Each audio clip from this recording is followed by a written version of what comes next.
10, 9, 8, 7, 6, 5, 4, 3, 2, 1, 0. You also gotta know when you need to run, you hear that?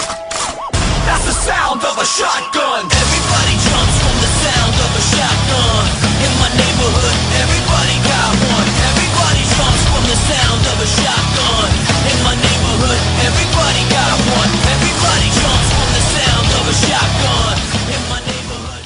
Ladies and gentlemen, welcome back to another edition of Submit to Reality. Doug, there has been a lot of big news this week. Of course, you gave your thoughts on one of the big news items, and that was the death of Macho Man Randy Savage. And, definitely a great video, and you always wear your heart on your sleeve, and, just a lot of emotion, a lot of good memories, and just, a lot of reflecting this week on the life and career of Randy Savage. I agree. I mean, to me, it's like, we haven't seen him in a long time, and, he's been retired, and it's different. There are things that I do remember. I remember when we were watching Victory Road in 2004, and when his music hit, I was so excited to see Randy Savage back, I was so happy that the Macho Man was back in wrestling. But I was thinking like he was WCW 1999, right. Yeah. And, man, that next pay-per-view, he looked awful, and he had to wear like a black sweatshirt. Yeah, it was pretty bad. But, I just remember, like you said, Victory Road 2004. That was our first TNA pay-per-view. Well, I guess we did order a couple of weekly pay-per-views, but That was the first 3-hour pay-per-view, so it was really special. And I remember us talking about, like, Randy Savage debuting as kind of like almost like a nostalgia thing that wouldn't happen. Yeah. We kind of just like, well, what if Randy Savage showed up, and when he actually did, it was just a huge reaction from both of us. We were really excited about, him being able to come at the name value that he would add, to the company. But yeah, the next pay-per-view Turning Point was just atrocious for him. But, the one thing I respect about Randy is that he had the opportunity to actually just step away after that. And he didn't, get back in the ring after that because I think he knew that he just, he wasn't the same performer that he used to be. Yep. I agree. And, I don't mean to, bash his TNA deal. All I really, what brings that out is basically because that's the last time that Randy Savage as a wrestler really made me mark out, Yep. But there's other things. I really didn't mention him and Elizabeth's relationship too much, but that was a really big deal. As a kid, my first, television relationship that I saw, it was not, Zach Morris and Kelly from, Saved by the Bell. It wasn't, Ross and Rachel from Friends. It was Macho Man and Elizabeth. That's how I grew up. A lot of it was all through wrestling, and Macho Man was such a huge part in that, I had the Macho Man wrestling buddy, and my very first action figure was a Macho Man figure. The ones from Hasbro, like the little small ones that hardly moved at all. And he had one where you could mess with his back to make him jump. Could you do the flying elbow drop or whatever? Did you have the really big ones? Did do the rubber ones? Yeah, I had the rubber one. I bought it at a garage sale. Yeah. I was so excited. I was like, man, I got the Macho Man Randy Savage old figure. Yep. And you had the wrestling buddy, right? Yeah. Because I remember being so jealous because all I had was Hogan. And then, one of my friends had the Warrior, and you had Randy. Yep. And so I was like, because I was really frustrated because they didn't sell them anymore after a certain time, so, I couldn't get them. Yep. I was so happy when I got to play with your Macho Man wrestling buddy. Did they have those, the things that you would punch and they would come right back to you? Yeah. Yeah, I used to have a Jake the Snake one of those, but I didn't have a Macho Man. Yep. I mean, things like that, it's just a huge, it's just a huge trip down memory lane for me. One person says it makes you feel old, and it really does. You look back and you see man, Randy's stuff back in 91 was really good. And you're like, 1991 was a really long time ago. And you see, to me, you're yeah, to me though, it doesn't feel like that long ago at all. No. When I see people and they're like, yeah, I'm born in 94 and I'm 17, what? You shouldn't even be like you shouldn't be out of like grade school right now. I mean, know. like, it's just weird. It's tough. It's a weird trip. I got to give WWE props for doing the video package that they did. I was really worried, especially when I first started watching Raw and I just saw a little graphic and I was like, that's all he gets? Are you kidding me? Like, this guy is a legend. And then they did the 4-minute video package with Coldplay playing the scientist, and it was nice. It was like finally Randy's getting his respects. I would like to see them release some Randy Savage shirts, for the shop, and I would like to see them come out with another DVD, basically about, more footage and a documentary about him. And unfortunately, he won't be able to get to talk about his own career, but you'll hear from all his peers. And that's another thing that I want to talk about with Randy Savage is the respect from his peers has been unbelievable. I mean, from Ric Flair to Hulk Hogan to Honky Tonk Man to the Ultimate Warrior to Diamond Dallas Page to the Nasty Boys. I mean, Bret Hart, everybody had nothing but good things to say about Randy. And not just that, like when I got on Twitter, Bill, and I saw that Randy died, I mean, MMA fighters like crazy, like guys like Rich Franklin, Yeah, that's nuts. A guy that you don't really look at as a very charismatic guy.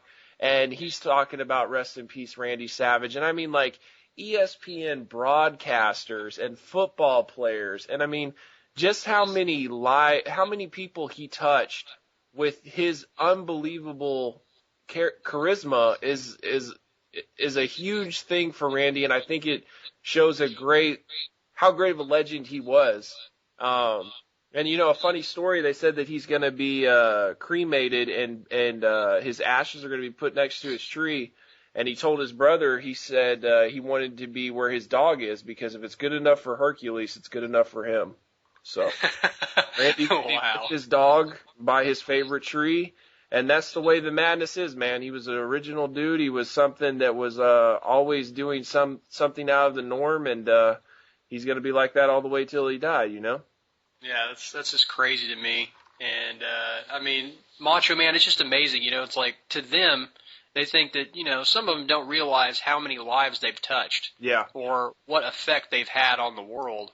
And I think Macho Man was probably one of those guys, And I think even myself, I didn't realize how big of an impact he had on wrestlers' careers and, just other people, like you said, MMA fighters that, who probably watched him growing up. You just don't think about that type of stuff. Well, but it's funny too. How many lives he touched. You got guys like just from Ring of Honor, like Kevin Steen. Like he was devastated. Jay Lethal wrote a poem, and we all know how much Jay Lethal loves Macho Man. And for people that don't know, when I met him at Lockdown at the Fan Fest, I talked to him because I could relate to him because he was such a fan of the Macho Man, and I was such a fan of the Macho Man. And I was just like, so are you a really big fan of the Macho Man? And he looked at me, he said, I idolize him, I idolized him. And to know that he died, I know that that's got to be tough for Jay Lethal. And, I think that it's okay to really show that you care about somebody, especially after they pass. And, what I've loved about this whole deal is that Randy Macho Man Savage has gotten so much love from all the fans and all of his peers and everything. And it's going to force Vince to do something. He has to do something. And I really think he will do something. Yeah, and I think Vince is at the point, too, where he probably did want to do something. You saw the Macho Man commercial, for WWE All-Stars before he even passed. He had that. Yeah, he obviously worked something out. And I think Vince has always probably, really enjoyed the Macho Man's work and what he contributed to the WWF. So that'll be a good opportunity to, I think this year, probably induct him into the Hall of Fame. And Bill, let's talk about this rumor. And what's weird is there's a lot of internet people that are saying that this could be true, that they've heard from multiple people that some of this could be true, that Macho Man slept with Stephanie McMahon. That's the whole thing, and that's what they're saying why him and Vince have such a beef, is that he slept with Stephanie McMahon at one point. And I don't know how old she was or what, but okay, if he left the WWE in 94, then, I mean, she had to be what? 14, maybe? Yep. No way, man. And I just don't see that. I really don't. I don't either. But what's weird is the Laney Poffo was like, I'm not gonna go into what Vince and his beef is, but if you read the internet, then you know. Really? So I have no idea. That's crazy to me, but I listened to a shoot interview with Randy, and basically, from what I understand, is that Randy basically didn't feel like his time was up as a performer, and when he went to WCW, he proved it. Granted, he wasn't in his prime, but he still could go. Yeah. And Vince thought it was. Yeah. And Randy obviously they put him behind the freaking commentator's desk. Exactly. And Randy held him up for a lot of money. And Vince felt like betrayed by Randy, and he just hasn't forgiven him since. So yeah.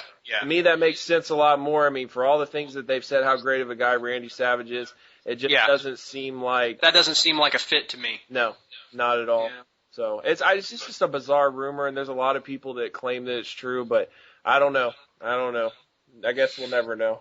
Yeah. Well, what else happened this week? Oh, yeah, that's right. Ring of Honor sold their company to Sinclair Broadcasting Group. That is huge. And, I mean, I really don't even know where to start with this. There's a lot to look forward to, and I was shocked to hear it, but I knew something big was coming after they started announcing, there was going to be big news this week, and Kerry said to keep an eye on the website. And for me, I'm really excited about where this is going to take their company. I'm also very nervous, but I think those nerves just come along with being excited. I feel like Kerry would make the best decision for Ring of Honor, and I think that he wouldn't compromise what Ring of Honor has done up to this point just to be on TV. So I feel like he's probably made the best decision for the company, and we're really going to find out how big Ring of Honor is going to get, how good they can be, and, we're going to see how far this thing's going to go, so I'm really excited. Yeah, I mean, for me, I definitely am a little nervous, because they are selling the company. So if this thing doesn't work out, and I talked to True Slayer on Twitter, and he brought up a good point is, what if, say, Vince McMahon wants to buy all their footage, What kind of money offer would they take if something's not doing that well, Yeah. And that kind of makes me nervous. I feel like they're going to give Ring of Honor a shot, and that's pretty much all Ring of Honor needs. I feel like once people get eyeballs on Ring of Honor, then they're going to become fans. Do I think that Ring of Honor needs to be different than what the HDNet presentation was? Absolutely. I think the HDNet presentation was pretty good. But it was way too, taped way too early. And then by the time that you saw it on HDNet, the storylines, everything had advanced so much more on their Next Night pay-per-view. It was just kind of confusing. And I also thought that the HDNet show was kind of basic. Yeah. I felt like, it wasn't HD, don't get me wrong, but the crowd was kind of dead, and the presentation was pretty similar each week, and I think that's why, I didn't feel like it was a true representation of the Ring of Honor product, but, you learn as time goes on, and I think, obviously Sinclair Broadcasting is going to bring a whole new level of production value to their TV tapings as well, probably as to their DVD distribution. So, that I'm very much looking forward to. And for those people, that don't know, Sinclair Broadcasting Group makes up about 22% or isn't 22% of all homes in the United States. So this will give them more of a reach than what HDNet would have given them. Also, if you're not able to watch the weekly, or I don't know, how often the TV show is going to be aired, I imagine it's going to be weekly. But if you don't have the opportunity to watch it on TV, then they're obviously going to redo the site and allow people to watch the television program on the site. So that's also good. Plus, anybody in the world can log onto the internet and watch the TV show on the website. So that's going to be another good way to access the ROH product. Yeah, I agree with that. Couple other things that I'm kind of worried about. One is if it's only an hour and they're on a network that's pretty, has a pretty good amount of commercials, then you're looking at like a 35, 40-minute show, With HDNet, the commercials weren't that long, so it didn't really affect you too much. And honestly, I think they need more than an hour. I think that a 2-hour slot would make a lot more sense, because I think they really need to be able to build up feuds with TV. I think that's the biggest miss of ROH is that the ring work is always amazing, but you know, when you look at a feud, you've got to have the promos, and it's not stuff that you want to see on the video wire. It's stuff that you actually want to see on television, you know? Right, that Macho Man Hulk Hogan stuff, you know, from that we were just talking about maybe 20 minutes before we started our podcast. I mean, just the moments like that, the in-ring promos, the build to the match is very important. And, you know, sometimes they have that. And the stories leading up to the match, like Steen and Generico or Briscoes and, you know, Steen and Generico, there's been a lot of great feuds. I think, you know, Eddie Edwards and Davey Richards has a story behind it. Davey Richards' quest for the title is a story in and of itself. But, you know, you need the TV time to promote that and continually show that and air video packages and get people familiar with the talent, especially people that don't just go to the website every day and look for news wires and video wires and stuff like that. So I think this will be a great opportunity for them to really, like you said, get more eyeballs on the Ring of Honor product. And the more eyeballs that get on Ring of Honor, the more people that are going to watch and actually buy their iPay-per-views because they have the best young talent in the world. Absolutely. You know, and it makes you think, how long are guys that are frustrated with TNA or frustrated with WWE want to hold on and stay there when they could go to a place like Ring of Honor? You know, and a lot of those guys have previously worked for Ring of Honor, and they know the expectation there, and it makes you think how long they want to stay with a company like TNA, you know? But honestly, like a guy like Samoa Joe, a lot of people are like, oh man, how long is Joe's deal, yada yada. Joe looks like crap. Now, I'm going to be flat out honest. I was a big Joe fan. Joe is extremely fat right now, way fatter than he was before. He's gassed out in like 7 minutes. He has no passion for the business anymore. You can see it. He's collecting a paycheck and leaving. Now, granted, if he went to Ring of Honor, would that change? Very possible. But I'm not really dying to see Samoa Joe in Ring of Honor. You know, I would like to see AJ Styles in Ring of Honor. Absolutely. I'd like to see Kazarian in Ring of Honor. I wouldn't even mind seeing guys like Beer Money in Ring of Honor. I think Ring of Honor is going to have a amazing talent roster. And honestly, Ring of Honor kind of reminds me of Strikeforce, to be honest with you. It's just, I think that they have some of the best wrestlers in the world, just like Strikeforce had some of the best fighters in the world. And when it came to actually delivering in the ring or in the cage, you know, Strikeforce had unbelievable fights. Ring of Honor has unbelievable matches. And they started out very small, but they just kept getting bigger and bigger. But unfortunately, they were bought out by a bigger company. So let's hope that doesn't happen. Yeah, and to me, the one thing I love about Ring of Honor is, you know, it was a pretty large indie, you know, probably one of the most well-known indies in the U.S., but when you go to Ring of Honor, it's like wrestlers have a whole new sense of motivation, and they're there to perform at their very best. Even though they're not going to make the most money, even though they're not going to be seen by the most eyeballs, to them, that's their reputation when they step foot in that ring. Their reputation is on the line. They're there to deliver the best possible performance that they can. And so that's what I like about guys going to ROH. It's amazing. They just feel like this renewed sense of motivation. And I think, you know, like you said, Samoa Joe, if he did go back to ROH, or, you know, guys that step foot in the ROH ring, they're out to prove something every time they're in that ring. That's their legacy. That's their performance. And they take a lot of pride in that. And that's another thing is, like, Ring of Honor has really set a standard, and Kerry Silkin himself said that they're not going to compromise their standard of wrestling. They're still going to continue to do what got them to the dance.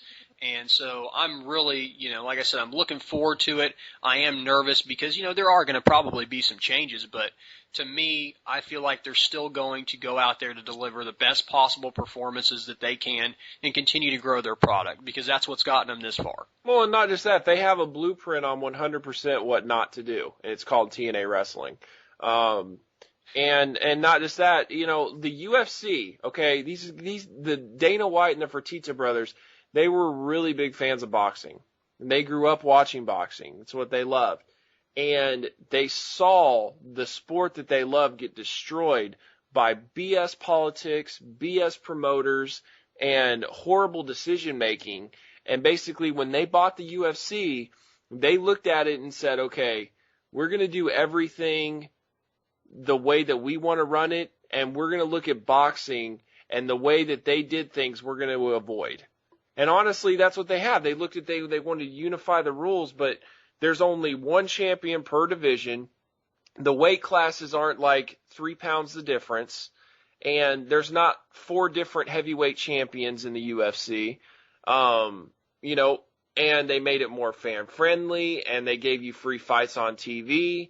Like, they did everything that they said they were going to do. If Ring of Honor would look at TNA, because the thing about TNA that's really dangerous for them right now is they have a pissed off fan base. There's still a lot of fans that are watching their show that are not happy.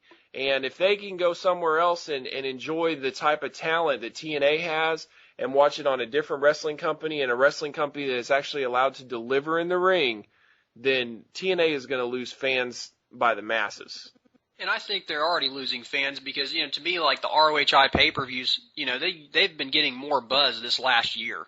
I mean, especially Final Battle of 2010. Like, I feel like a lot of people have given Ring of Honor a shot, and for me and you, like, you know, we first put our faith into ROH back in 07 before WrestleMania. Or was it 08? Excuse me. It was 08, right? Might have been 09, right? Yeah, I don't know. I'm old, so yeah, I don't even know what year it is. So. Yeah. Either way, the Supercard of Honor show and the Take No Prisoners pay-per-view taping, that's the first time we really, like, put our faith in Ring of Honor, and I have since then, and I haven't been let down once. Nope. You know, so for me, like, I put my faith in the company. They've delivered, you know, pretty much every time. I don't think there's one time where I've watched a Ring of Honor show and been like, man, that sucked. Yeah. You know what I mean? So, to me, I'm putting my faith in them moving forward because I believe in them. I have a strong passion for them. I can go out there and I can honestly say when I promote a pay-per-view that it's going to be worth the money, $14.95, which is just, you know, it's amazing the type of effort that they put on just for your $14.95. But, you know, I feel like moving forward, you're going to see their product getting bigger. I feel like there aren't going to be a lot of changes like, you know, creatively or like their in-ring product. I don't think it's going to change that much. I think you just basically have now Ring of Honor with all the same people in place. Jim Cornette's now the VP of creative, so he has more creative control, but he said himself that, you know, MMA or the UFC is the best pro wrestling going today. So to me that, you know, makes me happy and really just kind of shows you where he wants pro wrestling's direction to be. You know, he's a guy that's really evolved with the times. So I'm happy that he's in the position that he's in. And, you know, I just see ROH getting bigger and better, and they just pretty much have the financial backing now to do what they want to do, run more towns, and also become a bigger, more globally well-known company. And in my opinion, I mean, this might not be the most popular opinion for some, but I think the hour-long matches pretty much are going to stop. You know, maybe not for pay-per-view, but I feel like on TV for sure. I'm not a big fan of it. The thing that kind of bothers me about Ring of Honor, and, you know, you're more than welcome to disagree, Bill, if you feel that way, but for me, I'm not a big fan of the endurance matches. I'm not a big fan to show that we can go in here for 20 minutes and just do a bunch of different, you know, chain wrestling and different types of holds and things like that before anything really starts to pick up. And then like the last 10 minutes, let's just go crazy. Because you know it's going to happen. And when they do go crazy, it is awesome. But I feel like when it comes to the TV tapings and all that stuff, you know, these things, if you're going to go balls to the wall and whatever, do it in a 25-minute span to where it's pretty much fast-paced most of the time. And, you know, because I feel like when you have a TV and you have people's attention and a match goes 45 minutes, you know, a lot of times you lose your audience because it's too long and it's too drawn out. So yeah, I agree with you about the TV thing because I think, like you said, you only have somebody's attention span for so long, so they're obviously going to have to shorten the matches a little bit. For pay-per-view, though, I feel like, you know, some of that's a little bit necessary, you know, depending on what the feud calls for. Like, you know, Steen and Generico weren't going to go in there and chain wrestle for 20 minutes because the feud didn't call for it. You know, you knew that they were at the boiling point. This was their last match, you know, together at Final Battle. So to me, like, I think that some of the chain wrestling and stuff like that kind of gets you prepped for when they go, you know, balls out. Because if they go balls out from the very beginning, sometimes it gets you can't really do the finish and get people excited about it. So, AJ Styles, Samoa Joe, and Daniels were able to do that, but they're unique performers. So, I don't know. If you start out a match and you just start freaking high flying all over the place, and sometimes it's cool, and it's good in doses, but I don't know that your finish would be that exciting if you did that. So I think that's probably one of the reasons that you see like a Davey. He'll start off and he'll chain wrestle with somebody for, 10 minutes or so.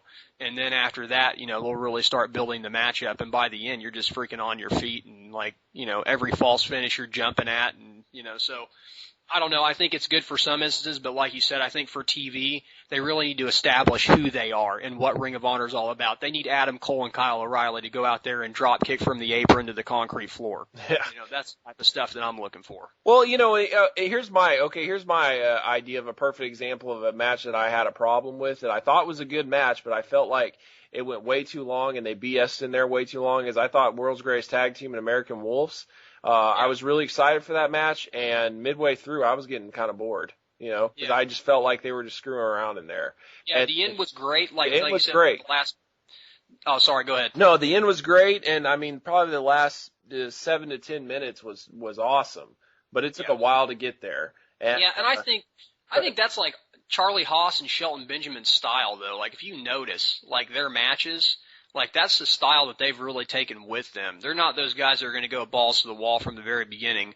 But I don't know, that could be just their preference. But, when you watch Davey Richards and Eddie Edwards wrestle, you don't see a lot of what you see when Charlie Haas and Shelton Benjamin wrestle. It's a little different. Those guys are a little older, and they've been up and down the road a little more, so I don't see them putting out as much effort as a Davey or an Eddie. I don't see them taking bumps to the concrete floor or anything like that. But their effort has been really, really good. It's been amazing. They've had some really good matches since coming back, so I give them all the props in the world.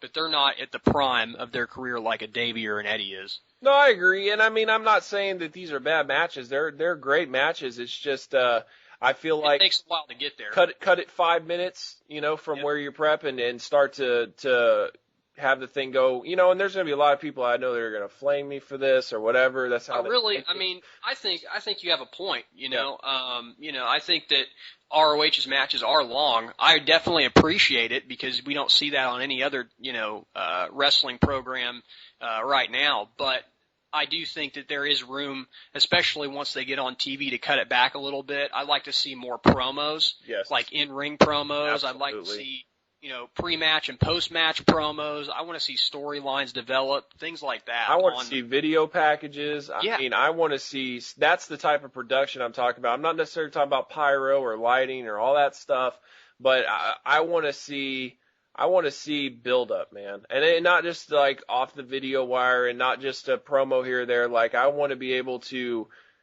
record a Ring of Honor and go back a year later because it was so good I have to rewatch it. And I'm not necessarily talking about a match. I'm talking about promos, Yeah. And I think that's one of the things, too, with the sale to Sinclair Broadcasting. I don't think the video wires are going to be like, a video camera that it's like $100 video camera that somebody's recording, in the middle of a street or at a rest stop somewhere. I think that their production values are going to be bigger and better.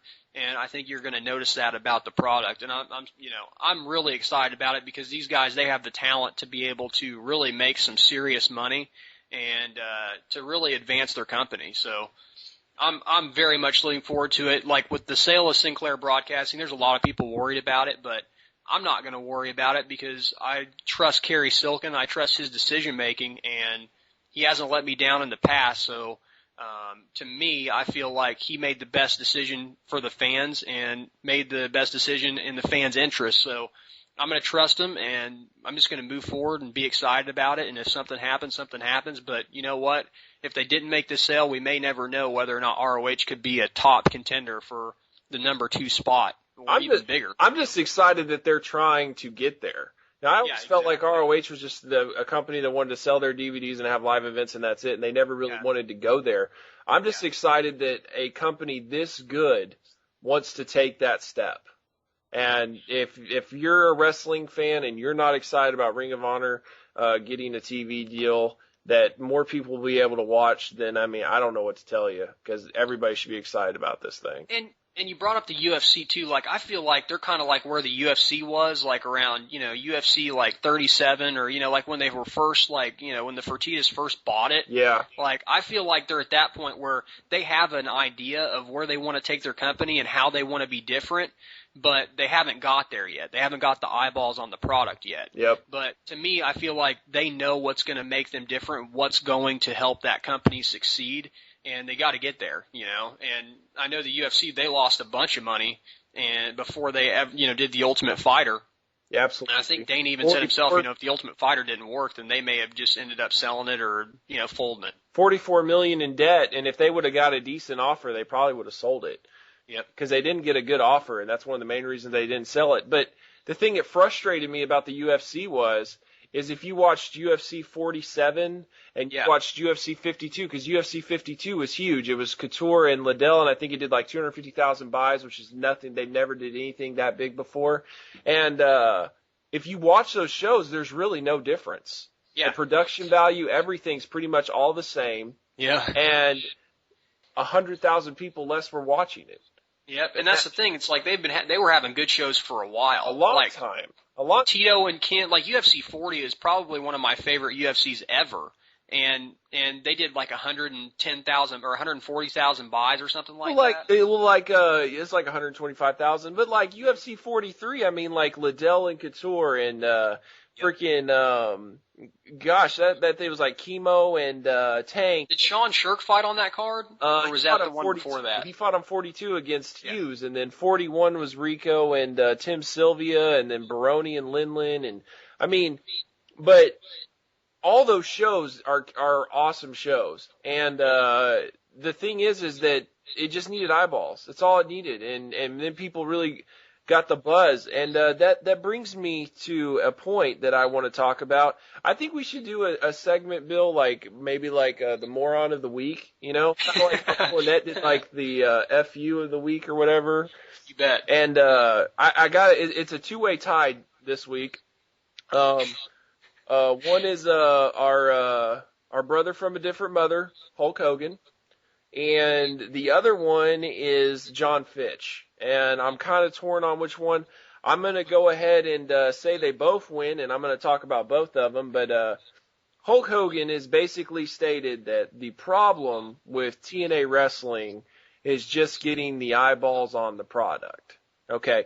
Well, Dave Meltzer has talked about, their buy rates, and he said that Hardcore Justice, which we were a victim of, was 20,000 buys, and then like Bound for Glory was 30,000, and everything else is between like 8,000 and 13,000 buys. Well, Hulk Hogan said that, and he's right, brother. Yeah, Hulk Hogan said that the problem is just getting people to get their eyeballs on the TNA wrestling product, because the people that are watching are ordering the pay-per-views.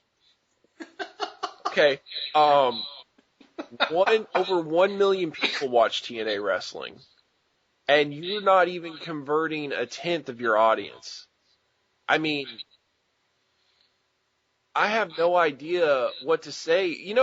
To me, Hulk Hogan right now is like a family member that you love, but you're just so disappointed in the decisions he's making with his life, Like, that's the thing. Like, you're frustrated with him. Like, especially when Randy Savage died, I'm thinking to myself, and I'm thinking, man, I'm going to be tore up when Hogan dies, and the Mega Powers and all that.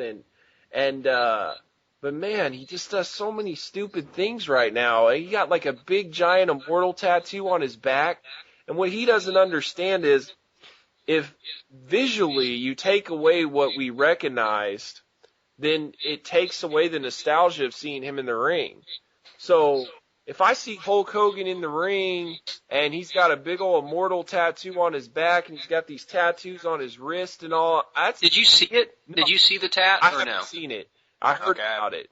And that's not the immortal Hulk Hogan that I grew up with. That's not the guy that was, saying your prayers and taking your vitamins, And he just doesn't get it. I remember when the Ultimate Warrior came back to that horrible show in, what was that, Germany or France? Oh, it was bad. And they showed training videos for that. Yeah, he had a shaved head. Yeah. And it did nothing for anybody. Everybody was just like, ugh, you know? Yeah.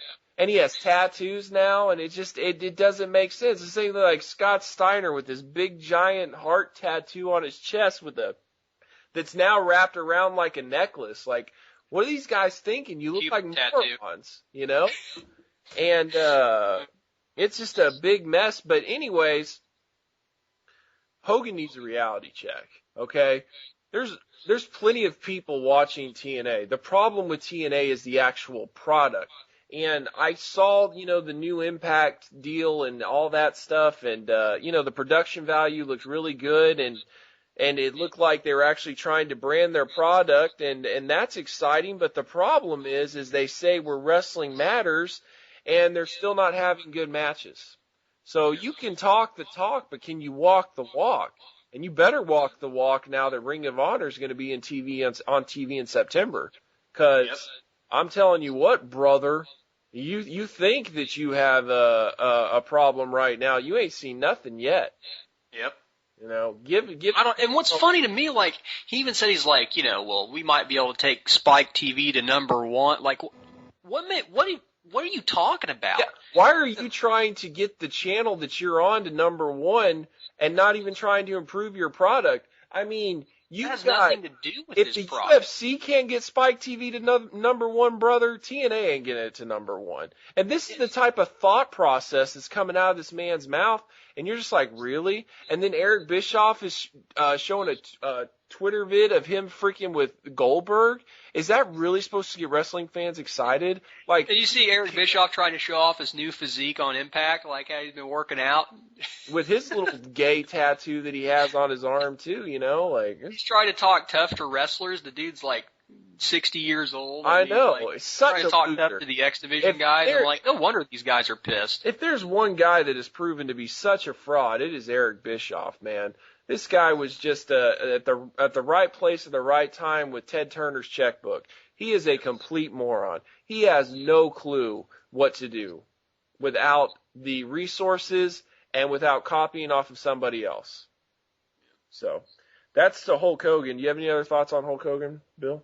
Oh, I hope he doesn't get the itch to get back in the ring, because it sounds like that's what he's saying. Well, he's like, I can. Too is it's a calculated risk. Okay.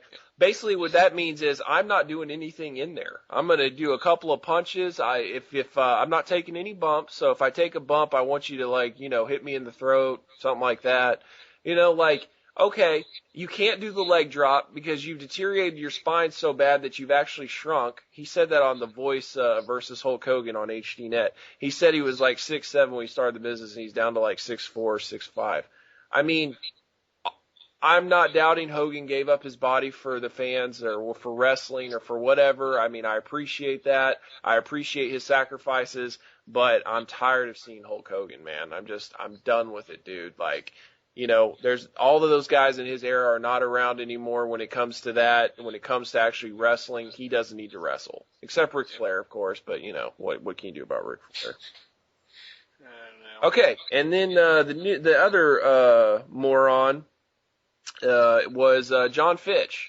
And John Fitch basically said that Nick Diaz is a paper champion, that basically he was given the title because Jake Shields left Strikeforce, and that he deserves a shot over Nick Diaz. And if Nick Diaz does get the title match with GSP, it's complete BS. Okay, John. Seriously, bro. Like, this is a business. This is a fighting entertainment business, and you are not entertaining. You're not entertaining at all. You're extremely boring. You have no personality, and you're going to clown on a guy that goes out there, has a personality, has a gimmick, has a character, and throws down. He doesn't fight the safe fight like you do. He doesn't go out there and say, okay, well, this guy's weakness is jiu-jitsu. I'm a Brazilian jiu-jitsu black belt, but his strength is stand-up. So what John Fitch would do is say, okay, I'll take you down, I'll tap you out. No. Nick Diaz says, screw that.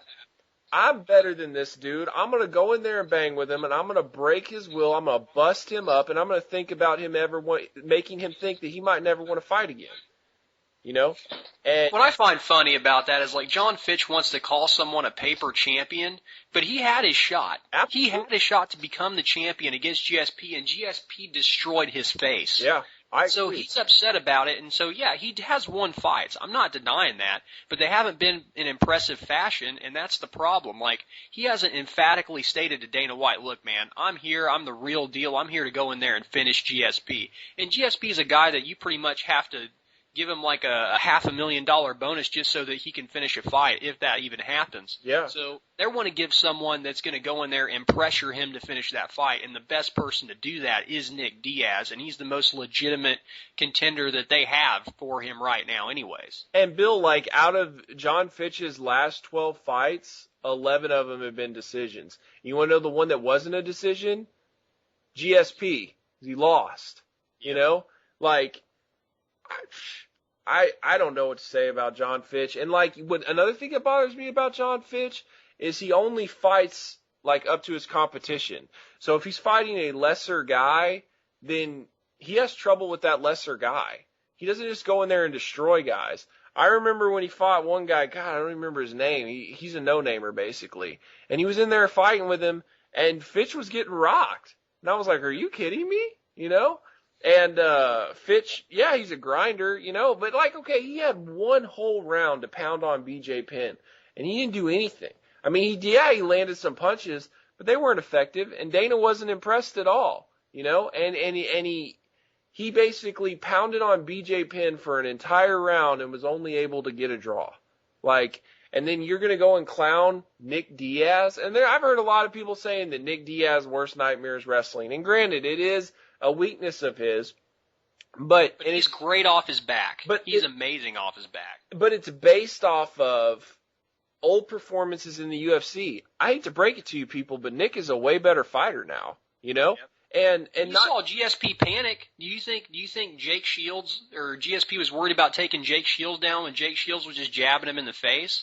And Nick Diaz is going to be a nightmare for him if he can't, you know, improve his stand-up, because I'm telling you right now, if he gives the opportunity to Nick Diaz that he gave to Jake Shields, the fight's over. I mean, and that's what nobody is thinking about. Everybody's just thinking about George's physical skills, but I'm telling you, George is a mental midget. And what's going to happen is he's not going to break Nick Diaz. And Nick Diaz will go all 5 rounds if he has to. And Nick Diaz's cardio is superior. His stand-up is better than George's. I'm a firm believer in that. And even if George rocks Diaz, even if he drops him, he's not going to finish Nick Diaz. Nick Diaz's will not be broken. And the thing that people just aren't expecting is when George does not get his way. Say George gets caught up in a submission and barely gets out, or George gets poked in the eye, or George gets kicked in the balls, whatever happens, Nick will eventually find a hole in there, and he will bust him up. I think Nick's just going to tag him in the chin, and I think Nick's also going to talk a lot of trash, too. Yeah, and I think it's going to intimidate George. Yeah, I think so, too. I don't think it's going to make George mad. I think George is going to get scared. Don't be scared, homie. Exactly. That's what he's going to be saying that whole time, and George is going to be scared. So, all right, Bill, one more thing on the MMA front. We got fights this weekend. That's right. I almost forgot. My God, there's so many UFC cards, but this is actually a pretty good card. There's a lot of very intriguing fights on this card. Not a lot of big names, but definitely some intriguing fights. I agree. Brian Stan and Jorge Santiago. I'm really looking forward to this fight. I've been looking forward to Jorge Santiago coming back to the UFC. Did Brian Stan win his last fight? Yeah, he knocked out Lieben, destroyed him. That's right. And That's right. A lot of people don't do that, you know? Yeah. And Brian Stan, he's kind of been a good up-and-comer. I mean, I remember the first time I saw him was in WEC. He fought at 205, and he beat Doug Rhino Marshall and became the light heavyweight champion of WEC, and then he lost to Steve Cantwell. And then he dropped to 185 once he got in the UFC. So, anyways, he's fighting Jorge Santiago, and if he thinks that this is like Chris Lieben, he's got another thing coming. I mean, Bill, like on MMA Weekly and stuff, they've got Jorge Santiago ranked number 6 in the world at middleweight. Really? Yeah, he's a beast. And he won the Strikeforce Middleweight Championship tournament a while back, and he's been fighting in Sengoku, and his contract was expired, and he's one of the best in the world at 185, and Interesting. I think he's going to kill Brian Stann. I really do. Anderson could have another challenger then, potentially. Maybe. I don't know if he's that good. I don't know. I mean, Levin knocked out Jorge Santiago way back in the day in UFC. But, I mean, he's really improved, and he's been on a pretty good win streak, and he's definitely a new face to watch. But Brian Stann has been impressive, and he trains with a good camp. So I don't know, man. I think it seems like the fight could go either way. Yeah, it could. But I'm picking Jorge Santiago to win this fight. But who knows? He might get the UFC jitters and not show up and all that. But I think Jorge Santiago is going to win. And then you've got Roy Nelson and Frank Mir. Frank Mir. I hate Frank Mir. Yeah, I don't like him either. I think Roy Nelson, big country, is just going to put it on him, and he's going to make Frank Mir quit, because that's what Frank Mir does. I agree. That's another guy that's not that mentally strong, I don't believe. And the thing about Frank Mir is what I'm liking is he has a big faith in his stand-up. Like, he's all of a sudden thinks he's some knockout artist, you know, because he knocked out Crow Cop in a horribly boring fight that wasn't really going either way. And you can't tell me that Crow Cop isn't the same fighter. I mean, Crow Cop, his skills have diminished so much. And then, you know, Roy Nelson, I mean, he hung in there with with a Junior Dos Santos. And he took a pounding, too. He took a beating. And he was there the whole time. And a lot of people don't know, but Roy Nelson beat Frank Mir in a jiu-jitsu tournament back in the day. Roy Nelson is a black belt in jiu-jitsu, and I just don't get. Frank Mir can't tap him out. Roy's an extremely tough guy. I think Roy does have the better stand-up, and I just don't see Frank Mir winning this fight. I really don't. No way. I think he's in for a fight, and I think Roy Nelson's going to finish him. And Frank's one of those guys that, like, if Roy rocks him and he's on top of him, he's done. He'll fold. He'll quit. Yeah, and I think that might be Frank Mir's exit from the UFC too. Yeah, maybe. You know, I think it's going to be a huge shot to his ego, you know, because then it's way back down to the bottom. But we'll see what happens. Another fight that I find interesting is Stefan Struve and Travis Brown. Travis Brown's been pretty exciting fighter. He's always down to bang. He's a big, tall Hawaiian dude. So do you think reach will be a factor in that fight then, since he's, you know, pretty tall like Stefan? I think it's going to be actually pretty close. I think Stefan will for sure have advantage. And I heard Stefan Struve is up to like 253 pounds. So he's going to be way bigger. What did he weigh in his last fight? Like 215, 220? I think he's probably around the 230 mark, but I mean, he's like 23 more pounds. Wow. So he's a young kid, so he's starting to like build into his body. There you go. So that should be interesting. It should be a good fight. And then Thiago Alves and Rick Story. I mean, Thiago Alves is always an exciting fighter to watch, and Rick Story is a big up-and-comer. I remember we were watching, we were at UFC 103, and it was the prelims, and they were boring as hell. Like, it was like Vladdy and Elliot Marshall and some other people that I don't really remember, because, I mean, I remember we were tired already going to the show, and we were kind of like frozen. And then Rick Story and Brian Foster just went in there and threw down. And I was really impressed that Rick Story ended up winning that fight, and it woke the crowd up. And so ever since then, I've kind of paid attention to Rick Story, and he's done really well. And, you know, I definitely think that he has a shot. It definitely could happen. So we'll see what happens. So overall prediction, I'm going to pick Travis Brown. I'm picking Thiago. I'm picking Jorge Santiago. I'm definitely picking Roy Nelson. And then the main event, Quentin Rampage Jackson versus Matt Hamill. Definitely going with Rampage, and it has nothing to do with being biased. It has everything to do with, if you just look at it, you know, a lot of people think that Rampage has this big weakness of wrestling because of Rashad Evans. He really doesn't. Rampage has been known to stop a lot of shots. Kevin Randleman couldn't take him down in Pride, and he's also been able to take down a lot of people. Granted, Rampage has kind of given up on his overall mixed martial arts game and become more of a boxer. But, I mean, if you want to be honest, Tito with cardio outstruck Matt Hamill. I mean, honestly. Yeah. You know, yeah, you bet. I don't see Matt Hamill being able to, for one, say that he wanted to break Rampage's will. It's not going to happen. just won't happen. You know, there's a lot of people some people try to say that Rampage has no heart. You're crazy. This guy has got the biggest heart in all of mixed martial arts. Rampage is just a born fighter. Like, if you break his leg, he's still going to come and throw punches. You know what I'm saying? Like, Rampage is just one of those guys that when he gets in there, he gives it everything he has.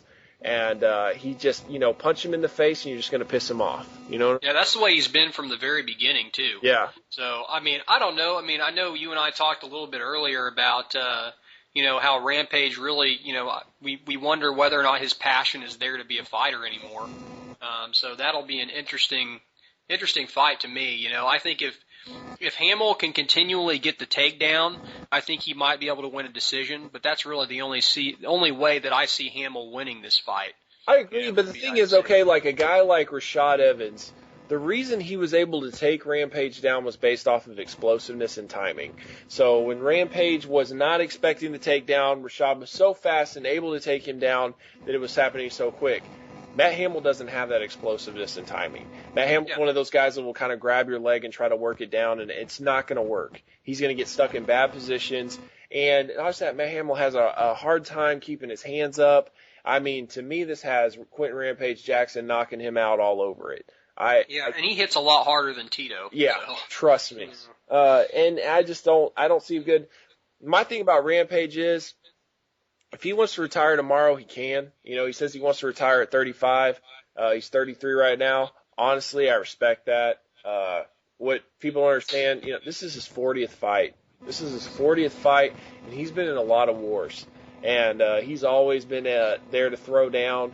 And, but like he even made a statement. They said, you might be next in line for the title. He's like, I could care less. Doesn't care. Doesn't want to be champion. I think he's just there to have exciting fights and get paid, and then he's going to retire. That's really what he wants to do. That's why he was calling out James Toney, because he just doesn't care anymore. I think, for one, he's burned out on being part of the UFC. I don't think that he was ever happy with how he was booked in the UFC, like immediately being put up with Chuck Liddell, because I think a lot of things, like with Rampage, he was used to being loved. You know what I'm saying? And when he was put up against Chuck Liddell, he felt like he wasn't able to really show who he was and people to get to know him. And as soon as he knocked out Chuck Liddell, he's immediately hated. And I think he always had a problem with that. And then how he saved the UFC with taking a pointless fight with Keith Jardine. And he just feels betrayed by the company. Now, granted, they've done a lot of good things for him.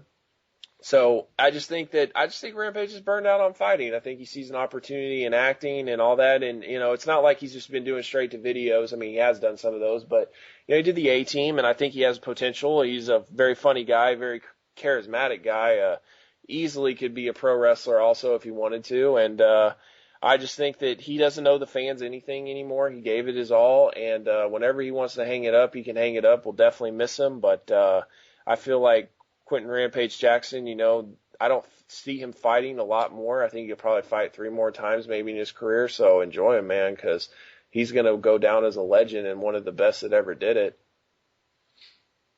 And I don't think I can say much after that. I think you pretty much summed it up. Right. And, I'm picking Rampage. So that's overall predictions. And enjoy the fights, for sure. It's unfortunate that Gray Maynard and Frankie Edgar, aren't on the card, but that's pretty much what it is. And, the great thing about UFC is it's so deep in talent that, when a main event is canceled, they can still be able to pull off a good card that you can be happy to go see. So I don't think there's anything else to cover, Bill. I think we pretty much covered everything. Hogan, Fitch, ROH, the upcoming UFC card this weekend. So I think that about wraps it up. Definitely send us your questions. We are going to be strictly on the YouTube channel, I think, from here on out, because I feel like that's where most of our audience is, and I don't really want to just give up our YouTube page just so we can post on another site where people really aren't familiar with us being. So I feel like our main audience, that's where we started, is on YouTube. So, I think from here on out, we're going to be posting all of our episodes on YouTube. Is that correct? Yeah, I'd say so. I mean, I just think that makes the most sense, and it's easier for people to watch. And plus, man, we don't put out enough content anyways, usually, to be on 2 sites in the first place. Right. We're lucky to get this thing done once a week. So I know. But I think, we've been pretty successful with this podcast so far. I mean, just being able to, put material out once every 2 weeks is good. I think I'd like to do it once a week, but we've still been able to be pretty consistent with this. So the whole thing is really it's based on what we can talk about. I mean, we're not gonna do a podcast if we only have like 15 minutes worth of material. So yeah. it's basically what we can talk about. If there's crazy news that's going down, then we're gonna be talking for a while. Yeah, definitely. But we do appreciate your support. Don't forget to watch, comment, and subscribe. Definitely check out our Facebook.